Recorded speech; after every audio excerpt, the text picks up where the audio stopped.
Surprise upload!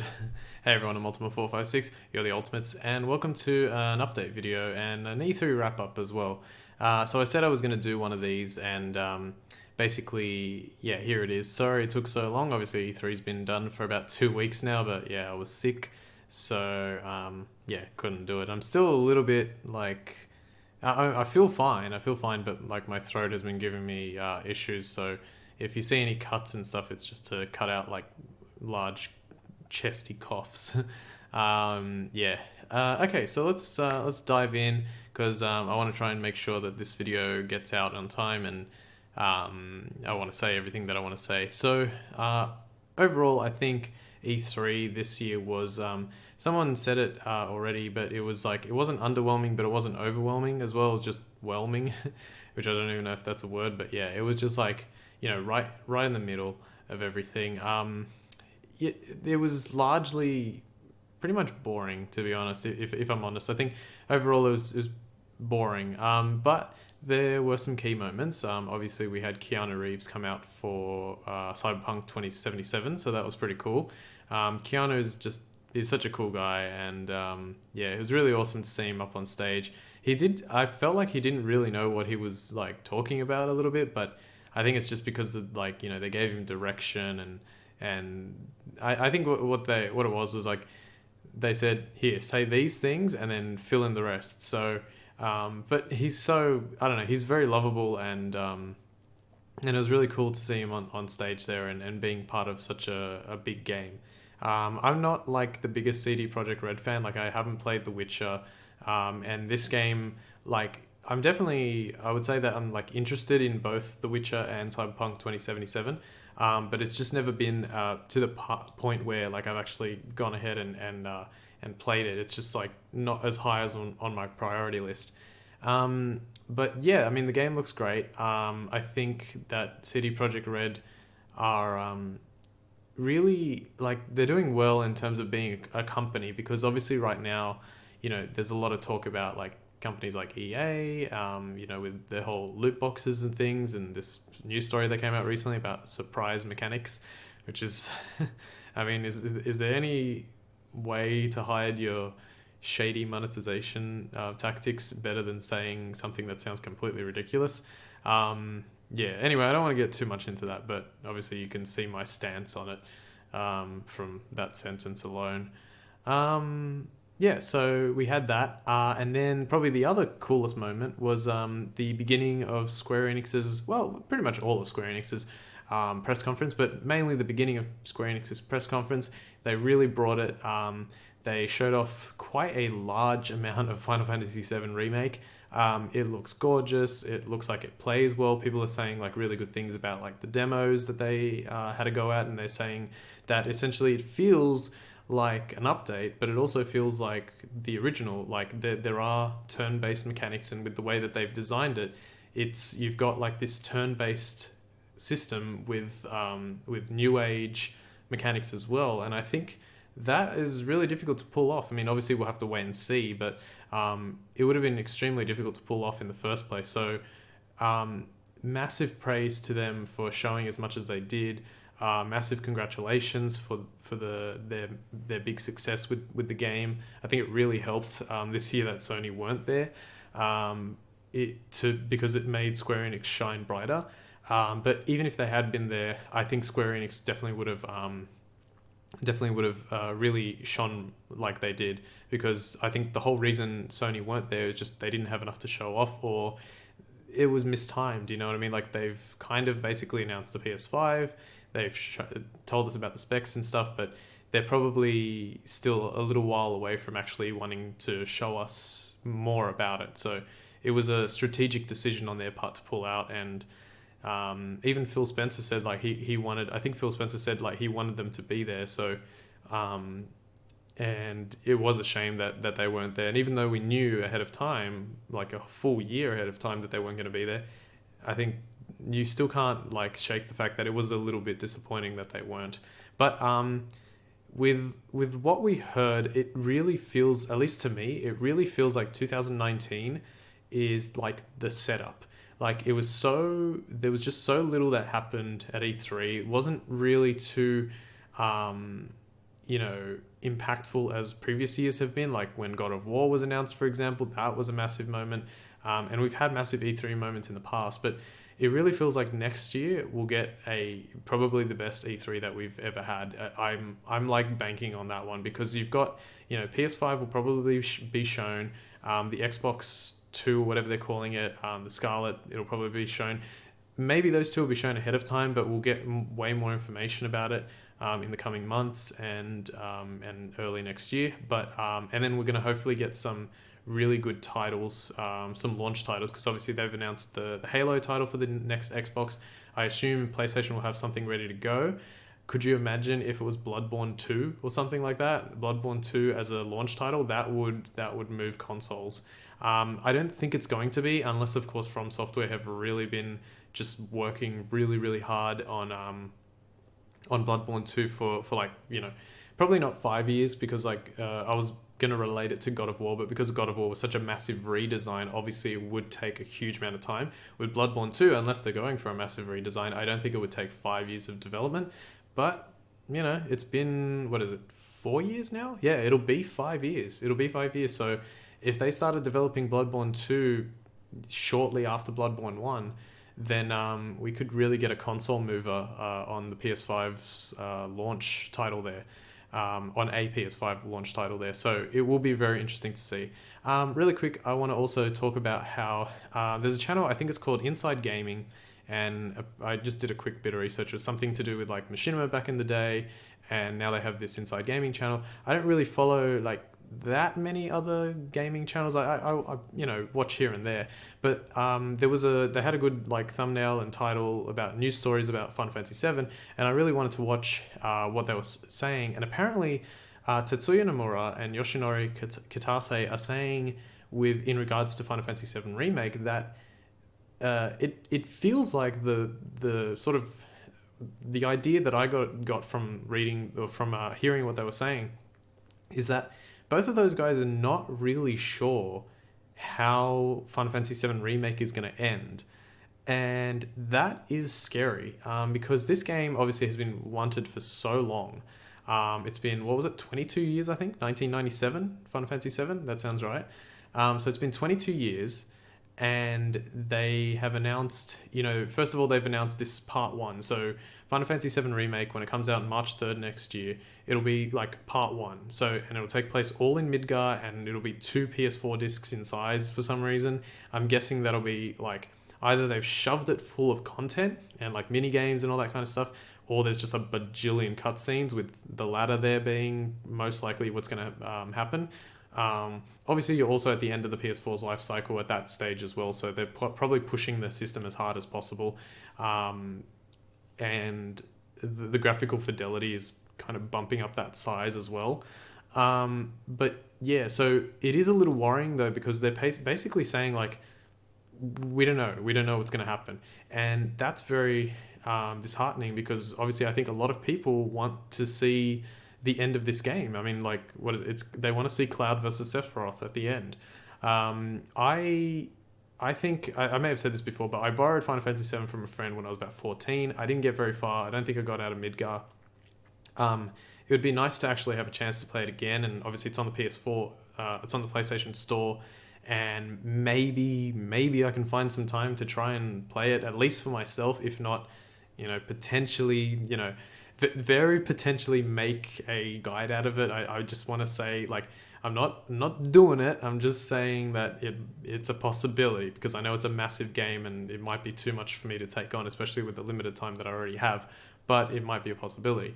But I'd love to play it again, and I think everyone would just love to see like the end of that game. So it is a little worrying for them to say, look, we've got part 1 down, definitely, that's going to come out March 3rd, and I think that's going to be really good. But with the second and third part in the future, like, how are they going to do it? And the Inside Gaming video actually really explained it very well. If I find it, I'll put it in the description so you guys can see it, because I think they explained it a lot better than I can. Wow, we're already up to 10 minutes. All right. So, all right. So that's pretty much basically all I have to say from E3. It was cool to see Elon Musk there as well, with Todd Howard from Bethesda. Elon has been kind of in the news for all the wrong reasons earlier this year, and I think late last year as well. I still like the guy a lot because he's all about, you know, like further advancing our technology and making sure to take advantage of all the advancements in technology and making things as good as they can possibly be. I think that thing that he showed off with the Tesla and that video game with the driving, and you have like the little screen on you in the car, I think that was pretty cool. Like maybe it looked like a teensy bit gimmicky, but I think if it was implemented correctly, it'd be pretty cool, you know, for people who you're going to spend a lot of time in the car, driving the car, and then maybe you have to spend like, I can't remember what the example he gave was, but it was a good idea. Todd Howard, obviously, there's a lot of controversy around him and their company as well, with Bethesda and how Fallout 76 has been doing and all that.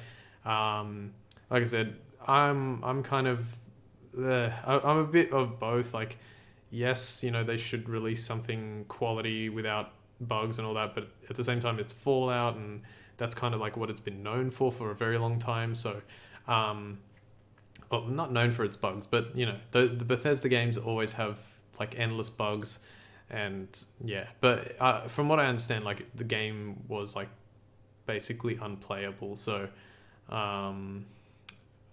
maybe not unplayable, but it was really bad. But yeah, anyway, I don't delve into Fallout that much, or at all, pretty much. But I watched the playthrough a long time ago. I've mentioned this before. I watched a playthrough a long time ago and of New Vegas, and it was really fun to watch. So, yeah, I don't know. Don't even really have anything else to say about that. But it was cool to see them too there. Apart from that, everything else was pretty, you know, stock standard. Doom looks cool. I wish I had a chance to play the original Doom, because I think that would be fun. I would really like to play, what's the other one? I just had it and now it's gone. Wolfenstein. I'd like to play Wolfenstein as well. They look like cool, just like short games and one and done, with like, there's a really difficult trophy, Mein Leben. I think it's Mein Leben in like one of the Wolfensteins where you have to beat the game without dying or something. So that's pretty cool. But yeah, where's the time? Anyway, finally the game actually that was interesting to me was 12 Minutes, I think it was called. And it was like a story about a man trapped in a time loop. That was really cool. I thought it was very, even though it was like top down view, I thought it was very reminiscent of the way Firewatch made me feel when they released the trailer for that. I think in like 2015, I want to say. That's how it made me feel, and I was like, that would be pretty cool, I reckon, to play. Like, you know, it's one of those where it's like it's an indie game, probably won't take that long, and you'll get some like decent satisfaction out of it, hopefully. Am I going to play it? I don't know. Probably not. Don't have the time. All right, that's enough about the E3 wrap up. Let's do a quick channel update. I know, by the way, it's only been like a month. This will probably come out. Yes, this is probably going to come out exactly like a month after the previous one. So it was May 24th. Today's May 23rd, June 23rd that I'm recording this, and it's going to go up at 3 a.m. my time on June 24th, which, by the way, before I forget, I will be asleep when this goes up, so I'll be awake like 4 hours after it goes up. 4 or 5 hours after it goes up, because I've got to get ready for work. Okay, cool. So, Sekiro is coming. Let me see if my timings are correct. So Monday, Tuesday, Wednesday. Yeah. So when this goes up 12 hours after an episode of Everland. It goes up 12 hours before an episode of Everland. And then you have 2 more days for 73 and 74. And then on Thursday, the 27th of June, on Thursday, 27th of June, you will see the first episode of Sekiro, which I am going to record almost immediately after this. Yes, I'm a little behind, but I think I can catch up. Like I said, my sickness definitely affected me. Isn't it kismet that I was sick for about 2 weeks before I uploaded the previous update video, and then a month later I do exactly the same thing, upload an update video, and I was sick for the previous 2 weeks basically. So yeah, ridiculous. Anyway, hopefully I'm taking some like more vitamins and stuff like that to try and bump up my immune system, just to protect myself a little bit more. It's like flu season here in Australia, so I'm really hoping that I don't get sick because I know that like the phrase "there's not enough hours in the day" is used a lot, but to be honest, there are enough hours in the day, and you've just got to you got to like wring out every single minute. If you're not like working every single minute, it's yeah. And even like yesterday, I basically took a break and I did very very little, but I felt terrible after it because I was like, I really should have done something, but I'm trying. I am really trying, but it's good. I'm in a good mood. I'm going, like I'm doing it, and I'm trying to make sure that I get it done. So Sekiro will be coming up in like 3 days time, 27th of June. Don't miss it, first episode. As I said, I want to do The Evil Within 2 after that, hopefully. I think I'll have enough time. Things are changing a little bit with my schedule, like with work. I'm going to have a bit of a longer commute.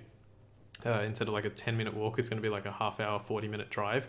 So I am going to be like waking up earlier, leaving earlier, and therefore coming home later, and therefore going to bed earlier. So another like basically half hour is going to be taken away from me due to a commute, which is terrible. But I've still got about a month. What is it? Yeah, like just over a month before that happens. So that's why I'm going to be like knuckling down and doing as much as possible as I can this last month, really making it worth, really making the most of my time, and yeah, getting as much done as I possibly can. What else? So also, I've mentioned it before, and it still hasn't happened. The frame that I want to like frames like this like a mural-esque type thing that I want to do. I have worked on that like for like basically 1.5 to 2 years now. We just never like fully realized it, and I think we're getting close to being able to do it. I think it's going to be like the next thing that we work on. So I really want to get something up there on that wall, because it like from what we have already, it looks nice, and I want to see more of it. Like I want to actually see it there, because it would be really cool. Okay, the next thing is the display picture. So my display picture for my channel has been basically my face, with, you know, it's like a silhouette of my face basically, and some colors and all this kind of stuff. And I've had that for like over 4 years. We're trying something different, my sister and I. She's come up with a cool like kind of like logo icon thing. We're both fairly happy with it. We definitely want to see what else we can do, because we do look at it and we're like, it's good, but it's not like exactly right yet. And if you've been like on the channel at certain times, you may have seen it like pop up here and there, because we had to upload it to kind of like see what it looked like. But we'll probably upload it about 15-16 hours after this goes up, because that's when we'll get back from work.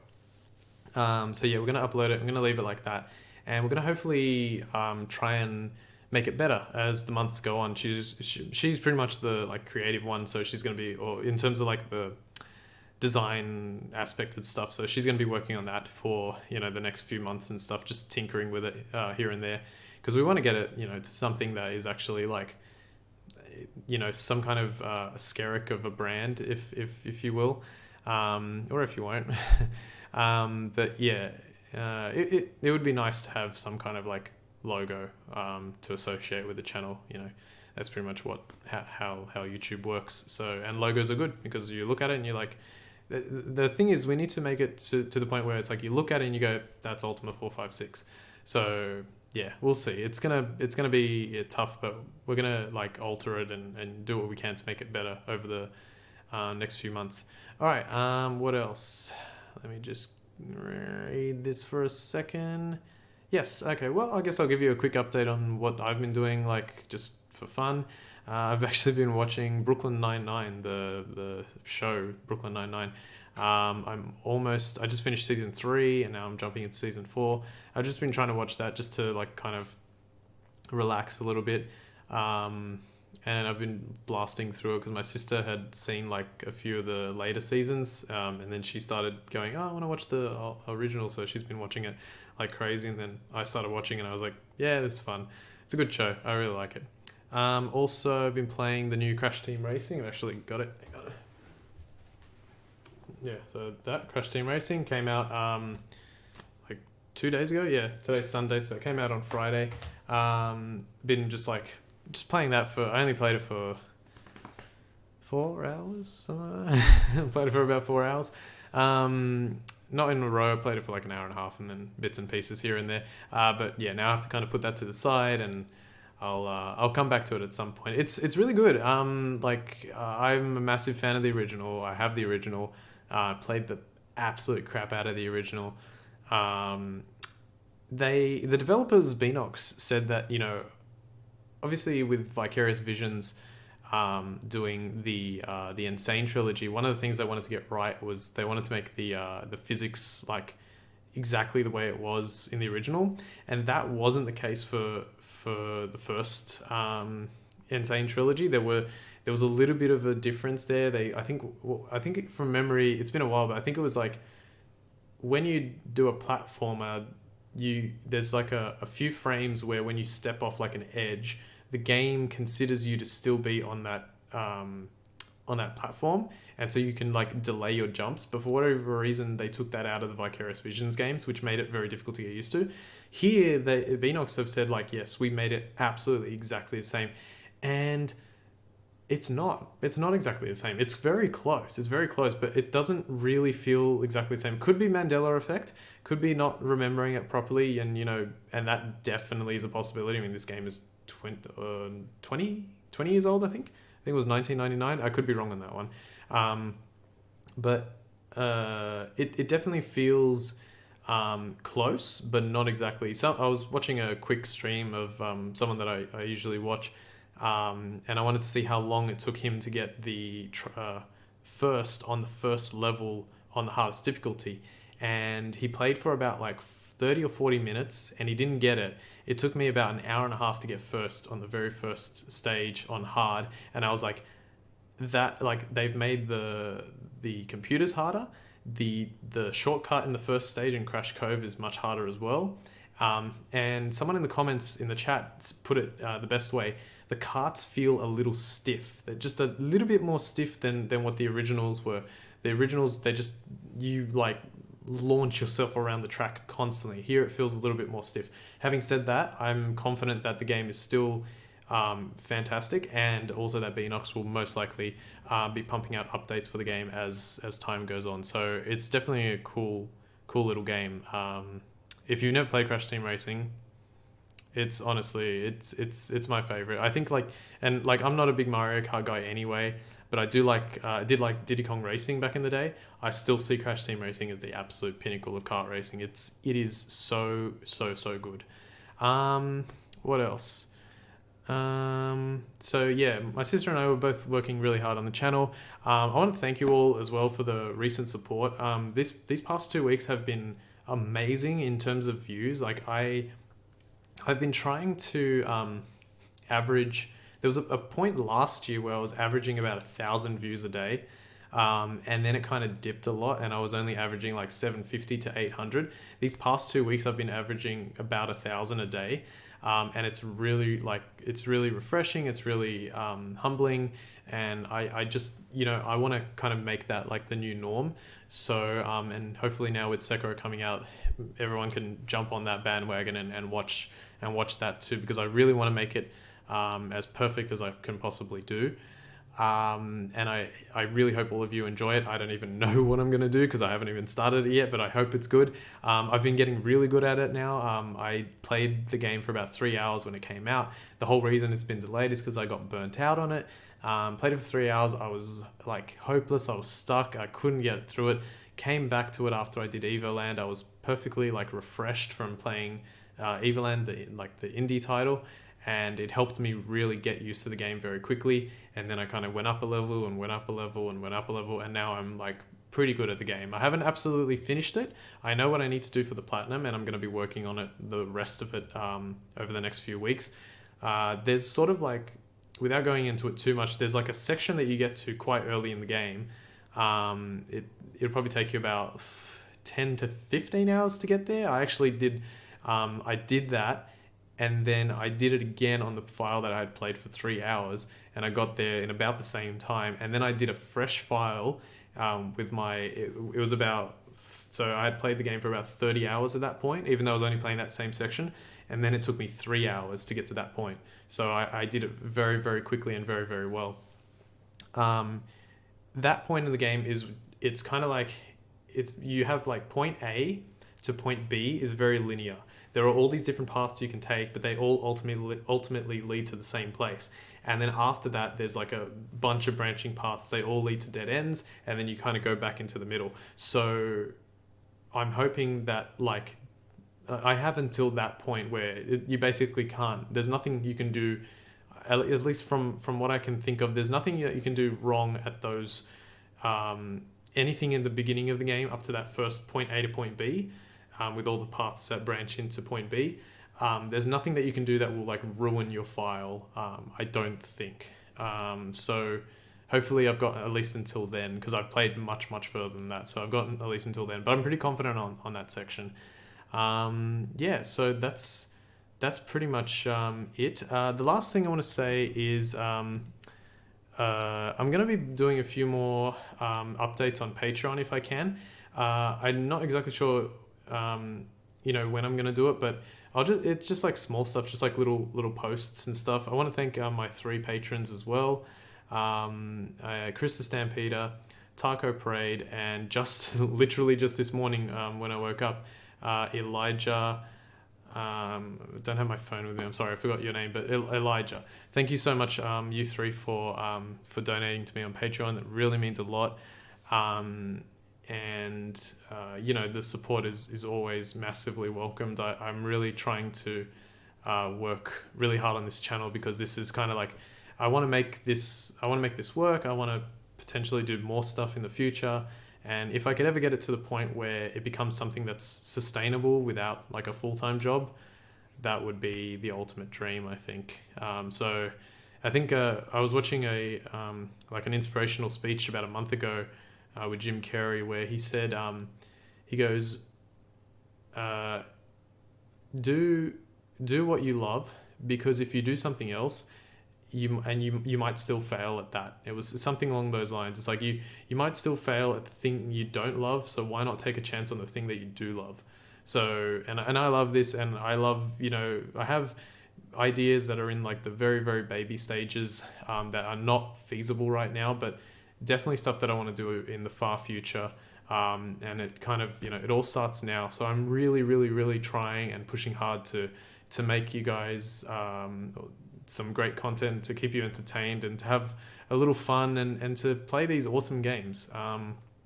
So I really hope you've been enjoying all the content. Thank you so much for all the recent viewership, to all the recent subscribers and everything like that as well. I really hope that it keeps going, and it would be really nice to hit some cool goals by the end of the year, because we're already halfway through 2019. Isn't that crazy? Yeah. All right. I think I'm going to leave it there, because it's almost 30 minutes. So this is a big one, but it should be good. All right, guys. I want to thank you all so much for watching this update and E3 wrap-up video. Look forward to Sekiro on Thursday. Remember, if you're in America, it'll be like Wednesday. Yeah, like late Wednesday or something like that. But it'll be 3 p.m. AEST, so Australian Eastern Standard Time, because we're currently not in daylight savings times. The night gets very dark very quickly. Literally at work, it's like 4:45 p.m. and my friend and I look out the window. It's like, it's still bright, and then we leave at 5:30. It's like, I can't see a thing. Thank God for street lights. So yeah, it gets very dark. Anyway, I'll leave it there. Thank you so much, guys. Have a good day.